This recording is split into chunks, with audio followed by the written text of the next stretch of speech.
Ang Philippine Air Force, MAPAF, ay papalapit sa isang makasaysayang yugto ng modernisasyon matapos kumpirmahin ng kumpanyang Leonardo mula sa Italia na maaari nitong ipagkaloob ang 32 Eurofighter Typhoon Tranche 5 multi-role fighters sa loob ng budget na inilalaan ng PAF para sa pagbili ng 40 bagong henerasyon na eroplano pandigma.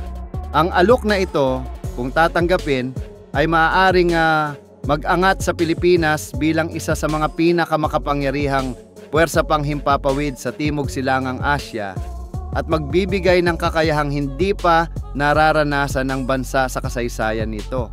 Kung maisa sa katuparan ang kasunduang ito, magiging bahagi ang Pilipinas ng iilang bansa lamang na nag-ooperate ng 5th generation capable 4.5 plus fighters.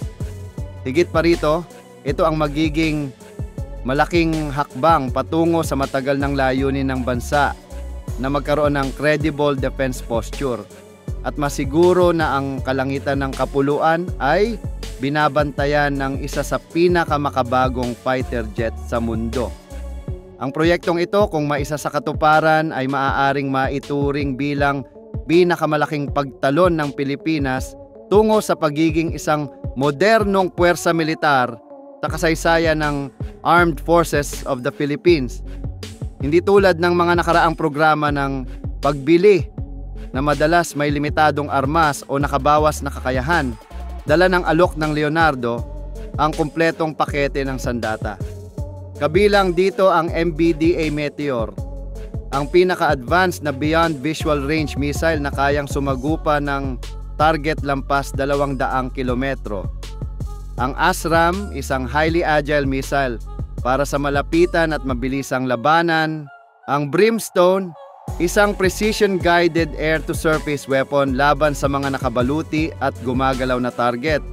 At ang Storm Shadow, isang long-range cruise missile na kayang tumama sa mahahalagang estratehikong target mula higit 500 kilometro ang layo. Ang pagkakaroon ng ganitong kombinasyon ng mga sandata ay magbibigay sa PAF ng kakayahang magkaroon ng air superiority at deep strike capability na magsisilbing tunay na game changer para sa pambansang depensa. Ipinunto rin ng Leonardo na ang kasunduan ay idadaan sa government-to-government G2G framework na magtitiyak ng transparency, suporta politikal at mas mabilis na pag-aproba. Bukod dito, handa rin ang kumpanya na mag-alok ng flexible financing schemes upang ang gastos ay maaaring hati-hatiin sa loob ng ilang taon. Isang hakbang na nagpapakita ng pagkilala sa limitadong kakayahan sa budget ng Pilipinas. Higit pa sa eroplano at armas, pinakamahalagang aspeto ng alok ay ang industrial cooperation at lokal na produksyon.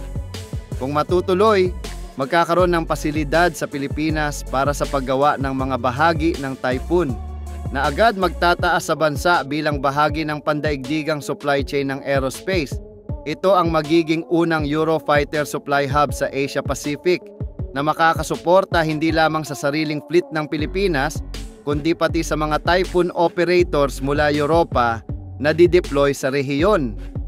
Ang hakbanging ito ay hindi lamang nagdadala ng modernong teknolohiya, kundi nagbubukas din ng oportunidad sa transfer of technology, pagsasanay ng mga Pilipinong inhinyero, trabaho para sa lokal na manggagawa, at pangmatagalang pakinabang sa ekonomiya. Ang Eurofighter Typhoon ay kasalukuyang ginagamit ng mga pangunahing bansang NATO gaya ng United Kingdom, Germany, Italy at Spain.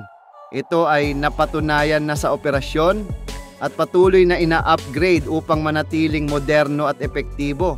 Ang Tranche 5 variant, ang pinaka-advanced na bersyon na may upgraded AESA radar, mas pinahusay na avionics, advanced electronic warfare capabilities, at integrasyon sa next generation weapon.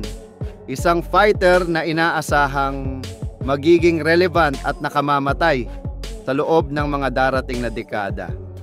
Para sa PAF, ang pagdating ng Typhoon ay magsisilbing generational leap sa kakayahan ng kanilang air combat.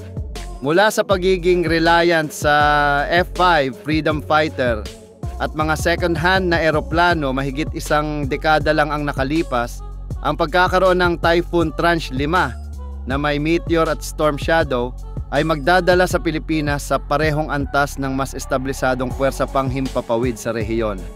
Magbibigay rin ito ng malakas na deterrent laban sa mga posibleng banta at magpapakita na handa ang Pilipinas na ipagtanggol ang soberanya at interes nito. Sa panahong puno ng tensyon sa Indo-Pacific, maritime disputes at military build-ups, ang alok na ito ay may napakalaking estratehikong halaga. Hindi lamang nito palalakasin ang kakayahan ng bansa na ipagtanggol ang sariling himpapawid at karagatan, kundi itataas din ang papel ng Pilipinas bilang isang mapagkakatiwalaang kaalyado sa mga pinagsamang operasyon at misyon kasama ng mga kanluraning partners tulad ng Estados Unidos at mga bansang Europa.